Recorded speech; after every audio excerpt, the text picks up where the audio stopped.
Je suis énorme. Je suis affreuse. Les autres y arrivent mieux que moi. Ces pensées, on finit par y adhérer profondément si on n'a pas l'occasion de venir les mettre à distance.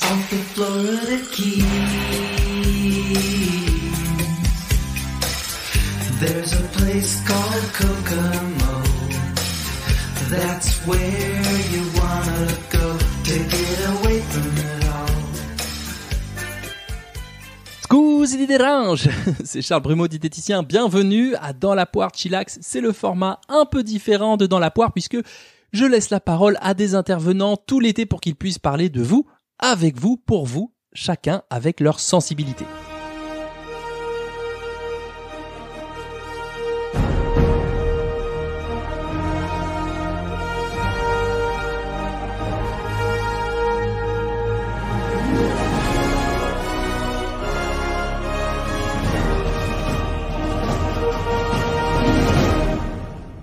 Aujourd'hui, je laisse les clés du podcast à Adèle Gélin, qui est diététicienne à Nantes, une diététicienne pétillante et malicieuse, et je vous recommande son compte Instagram, La Diète à Bicyclette, mais aussi et surtout ses vidéos YouTube où vous tapez Adèle La Diète à Bicyclette et vous tombez sur des vidéos très courtes en illustration, un autre talent d'Adèle.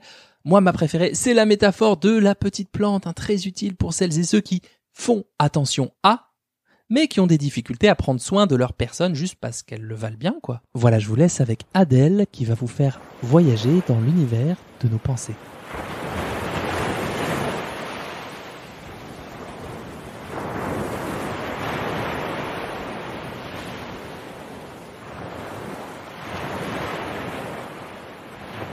Hello, moi c'est Adèle Gélin, diététicienne nutritionniste à Nantes. Charles m'a donné carte blanche pour prendre la parole et j'ai choisi de vous parler des pensées.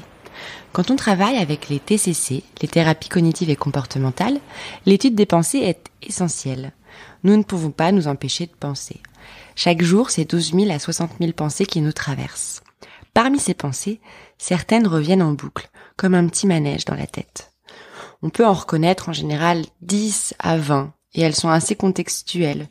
Par exemple, quand on se regarde dans le miroir, ou qu'on se sent serré dans son pantalon, la tête peut venir nous raconter « je suis énorme ».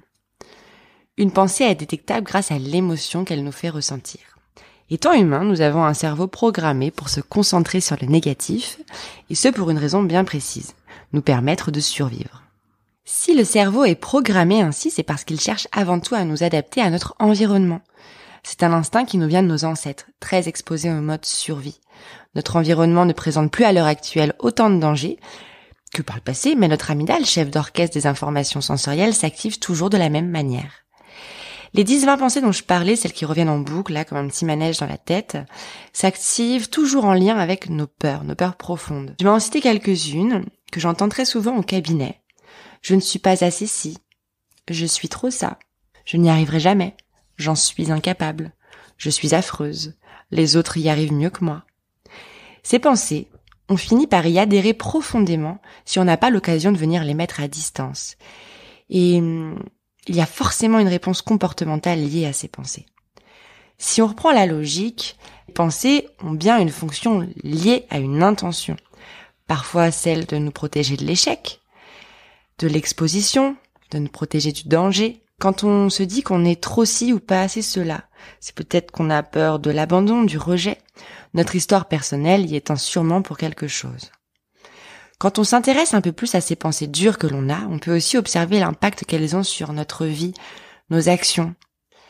L'émotion liée à une pensée peut être si inconfortable qu'elle peut créer un comportement évitant qui fonctionnera peut-être à court terme, comme boire de l'alcool ou manger des aliments réconfortants.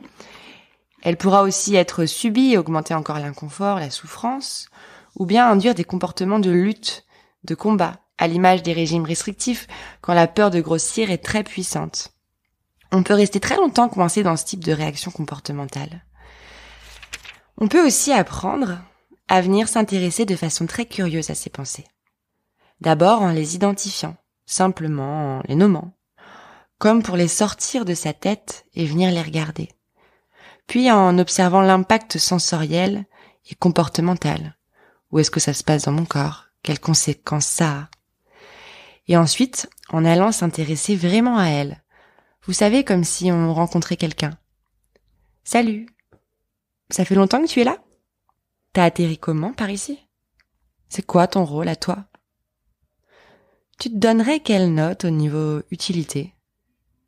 Ce serait comment si tu disparaissais? Comme je l'ai évoqué, les pensées feront toujours partie intégrante de nos vies. On ne peut pas les faire disparaître, mais on peut s'y intéresser, les mettre à distance, faire le tri, et apprendre à avancer vers ce qui est bon pour nous, en compagnie de ces pensées. Et je vais terminer avec une petite citation. Réussir à faire fleurir une pensée, cela demande tout un effort de réflexion. Joli programme, n'est-ce pas?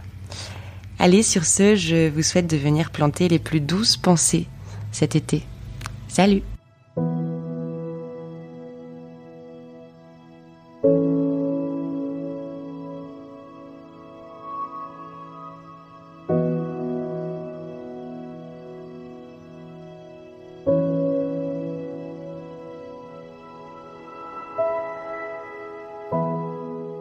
Intéressant tout ça. Merci beaucoup Adèle de ton temps. Beaucoup de choses dans ce mémo. Vous avez remarqué peut-être que le souffle d'Adèle, les respirations que j'ai laissées au montage volontairement, ces respirations, c'est de l'espace. L'espace qu'on peut peut-être se ménager quand nos pensées font mine de nous indiquer qu'il faut absolument faire cela, que c'est la vérité, que c'est certain qu'il faut aller vider le frigo, que c'est certain qu'il faut faire du jeûne intermittent pour perdre du poids, que c'est sûr qu'on est et qu'on restera une grosse baleine ou un dindon.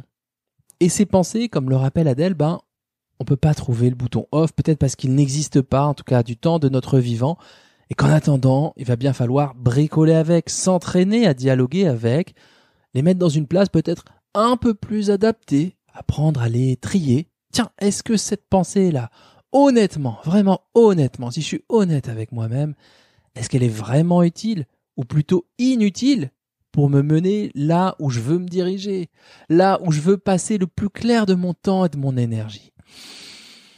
Les spécialistes du comportement auront bien reconnu qu'il s'agit de diffusion cognitive, autrement dit l'art de reconnaître ses pensées tout en reconnaissant que nous ne sommes pas nos pensées et qu'on peut peut-être apprendre à marcher avec, à danser, à les faire virevolter pour nouer une relation plus apaisée quand elle nous traverse. Mais honnêtement, 12 000 à 60 000 pensées par jour. Moi, je préfère danser que me faire gueuler dessus, perso. Voilà. Moi, j'espère que cet épisode vous aura nourri et je vous donne rendez-vous la semaine prochaine pour un nouvel invité mystère. Si cet épisode a semé une petite graine en vous, ne serait-ce qu'une petite graine des possibles, dites-le moi en commentaire sur Apple Podcast ou Spotify, c'est ce qui aide vraiment à faire grandir le podcast, ou alors sur Instagram ou sur TikTok, @le TikTok Nutri, une plateforme que j'investis avec mes petits bras et surtout mon grain de folie qui trouve un terrain d'expression fait pour moi. Ouais, même si on veut dire beaucoup de choses sur les réseaux sociaux et on est bien d'accord, pour ma part, j'ai l'impression de me reconnecter à ma part d'enfant et je trouve ça assez raisonnable en fait. Regarde, je suis pas dans la poire. Ouais, maintenant vous y êtes.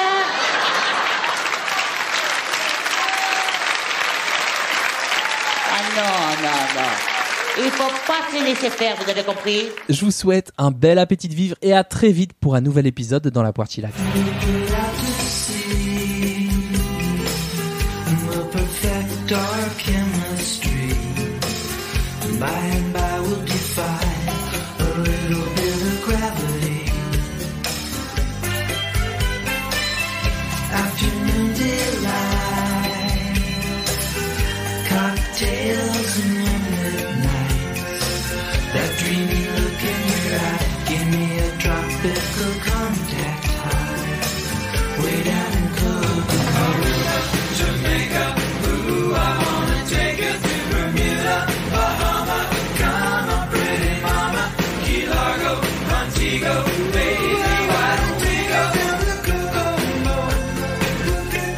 Fast and then we'll take it slow.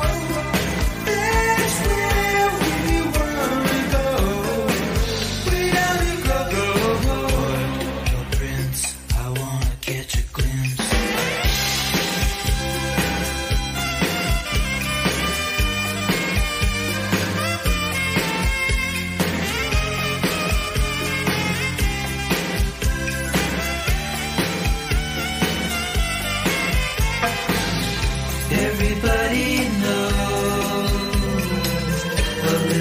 taste like Kokomo.